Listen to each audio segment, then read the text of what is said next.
El corazón delator, de Edgar Allan Poe.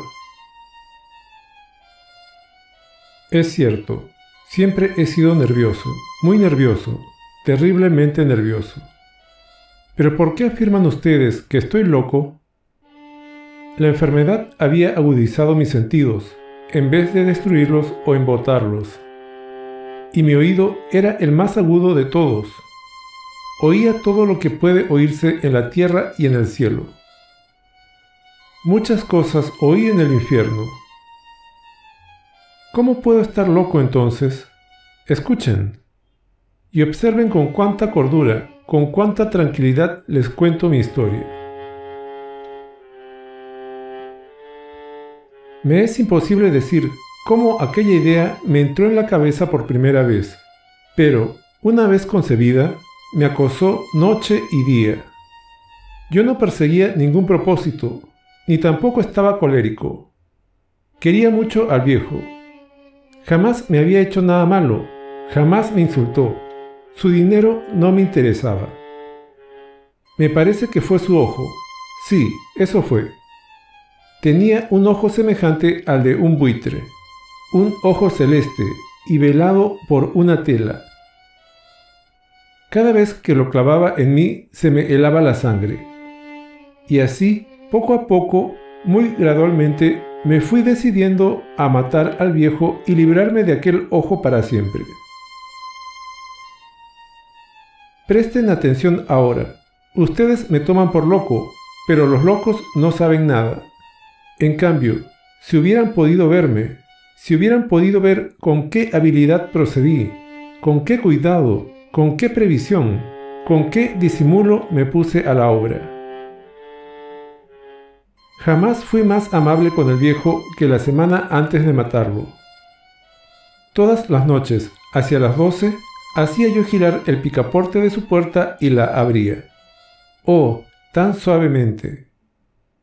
Y entonces, cuando la abertura era lo bastante grande para pasar la cabeza, levantaba una linterna sorda, cerrada, completamente cerrada, de manera que no se viera ninguna luz, y tras ella pasaba la cabeza. Oh, ustedes se hubieran reído al ver cuán astutamente pasaba la cabeza. La movía lentamente, muy lentamente, a fin de no perturbar el sueño del viejo. Me llevaba una hora entera introducir completamente la cabeza por la abertura de la puerta, hasta verlo tendido en su cama. ¿Es que un loco hubiera sido tan prudente como yo? Y entonces, cuando tenía la cabeza completamente dentro del cuarto, abría la linterna cautelosamente. ¡Oh, tan cautelosamente! Sí, cautelosamente iba abriendo la linterna, pues crujían las bisagras. La iba abriendo lo suficiente para que un solo rayo de luz cayera sobre el ojo del buitre. Y esto lo hice durante 7 largas noches, cada noche a las 12, pero siempre encontré el ojo cerrado, y por eso me era imposible cumplir mi obra, porque no era el viejo quien me irritaba, sino el mal de ojo. Y por la mañana, apenas iniciado el día, entraba sin miedo en su habitación y le hablaba resueltamente, llamándole por su nombre con voz cordial y preguntándole cómo había pasado la noche. Ya ven ustedes que tendría que haber sido un viejo muy astuto para sospechar que todas las noches, justamente a las 12, iba yo a mirarle mientras dormía.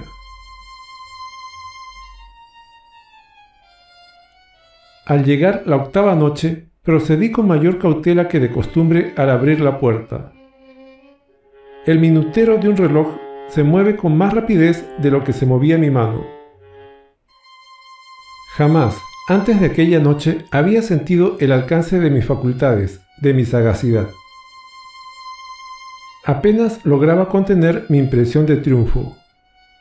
Pensar que estaba ahí, abriendo poco a poco la puerta, y que él ni siquiera soñaba con mis secretas intenciones o pensamientos.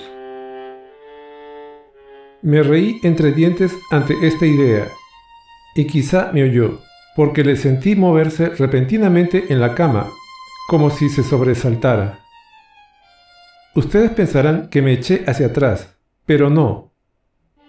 Su cuarto estaba tan negro como la pez, ya que el viejo cerraba completamente las persianas por miedo a los ladrones.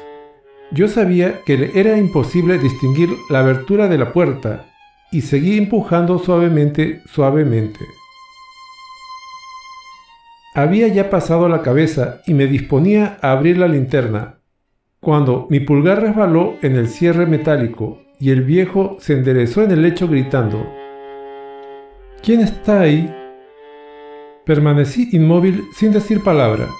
Durante una hora entera no moví ni un solo músculo y en todo ese tiempo no oí que volviera a tenderse en la cama.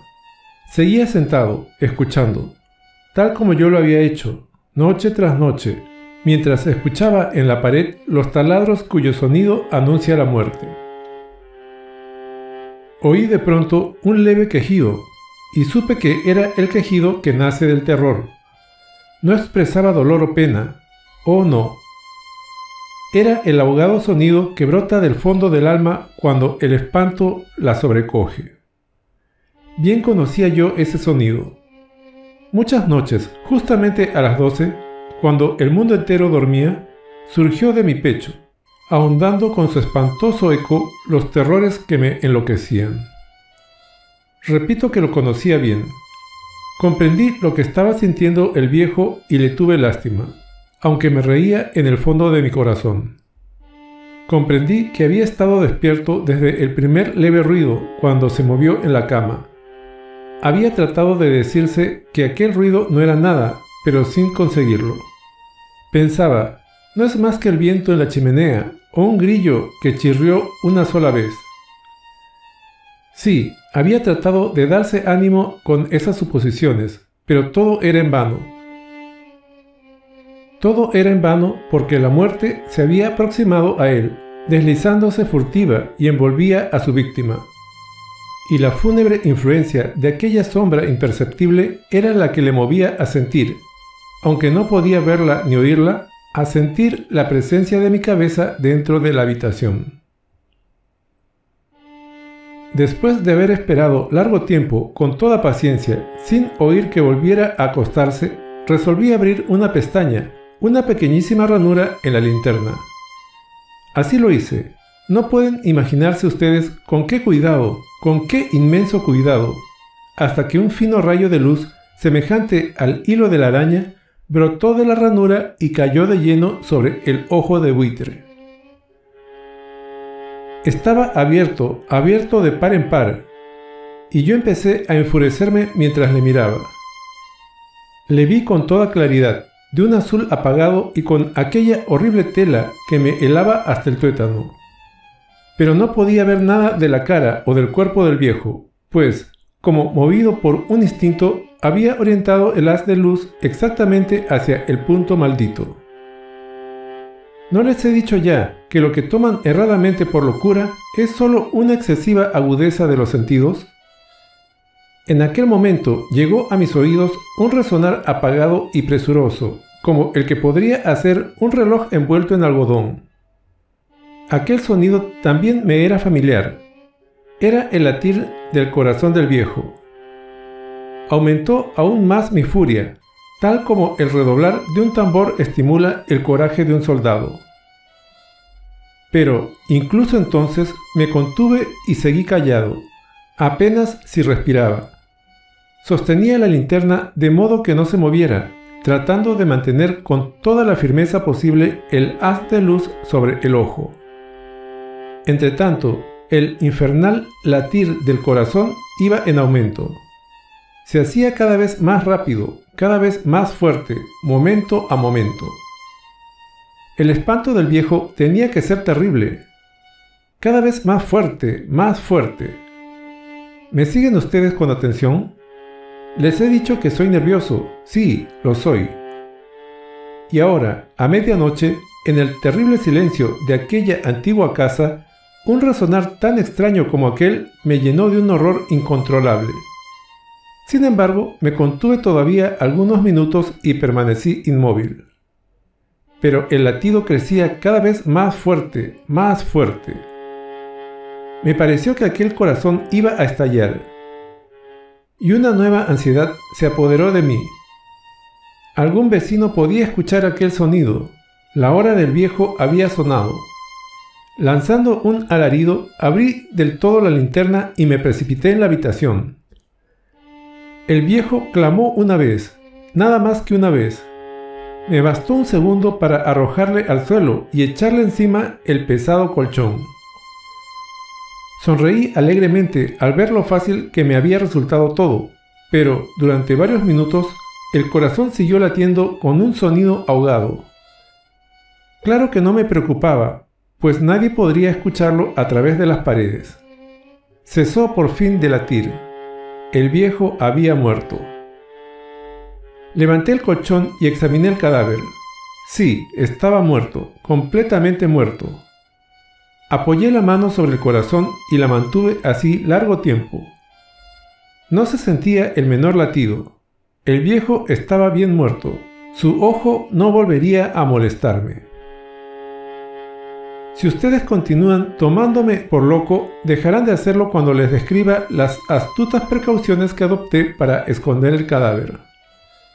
La noche avanzaba mientras yo cumplía mi trabajo con rapidez, pero en silencio.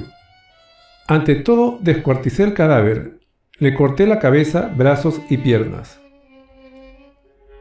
Levanté luego 3 planchas del piso de la habitación y escondí los restos en el hueco.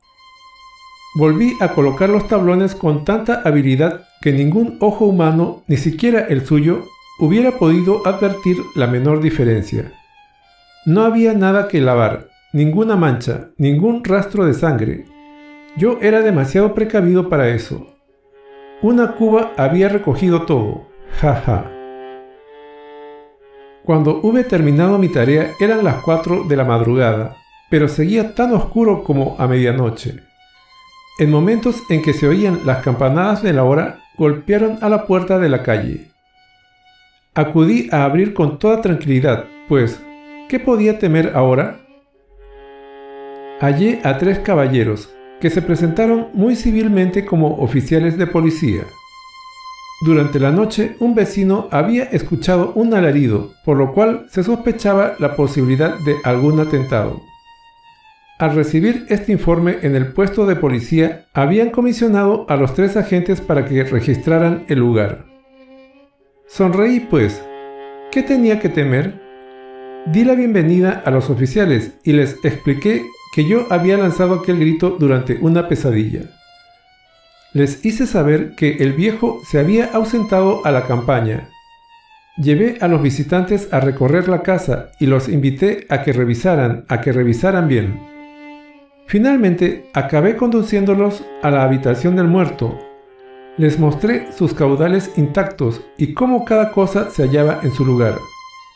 En el entusiasmo de mis confidencias, traje sillas a la habitación y pedí a los 3 caballeros que descansaran allí de su fatiga, mientras yo mismo, con la audacia de mi perfecto triunfo, colocaba mi silla en el exacto punto bajo el cual reposaba el cadáver de mi víctima. Los oficiales se sentían satisfechos, mis modales los habían convencido. Por mi parte, me hallaba perfectamente cómodo. Sentáronse y hablaron de cosas comunes, mientras yo les contestaba con animación. Mas, al cabo de un rato, empecé a notar que me ponía pálido y deseé que se marcharan. Me dolía la cabeza y creía percibir un zumbido en los oídos, pero los policías continuaban sentados y charlando.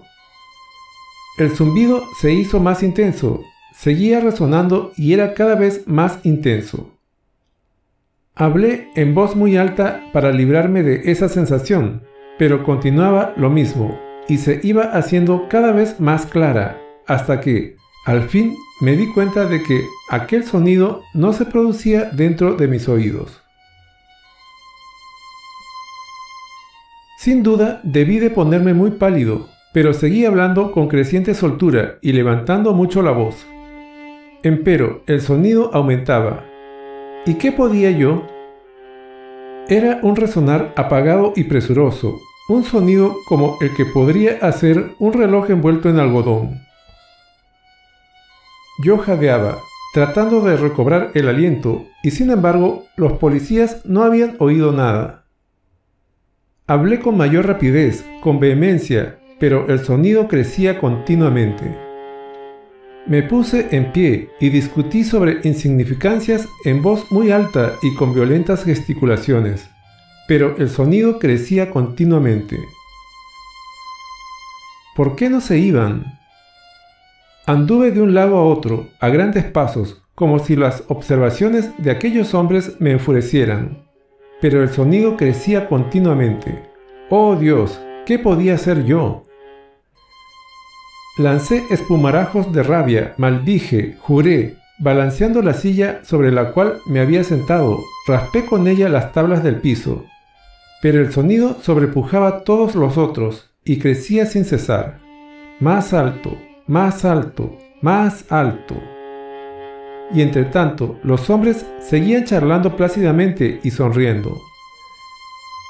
¿Era posible que no oyeran? ¡Santo Dios! No, no. Claro que oían y que sospechaban. Sabían y se estaban burlando de mi horror. Sí, así lo pensé y así lo pienso hoy. Pero cualquier cosa era preferible a aquella agonía. Cualquier cosa sería más tolerable que aquel escarnio. No podía soportar más tiempo sus sonrisas hipócritas. Sentí que tenía que gritar o morir, y entonces, otra vez, escuchen, más fuerte, más fuerte, más fuerte, más fuerte. Basta ya de fingir, malvados, aullé. Confieso que lo maté. Levanten esos tablones. Ahí, ahí, donde está latiendo su horrible corazón.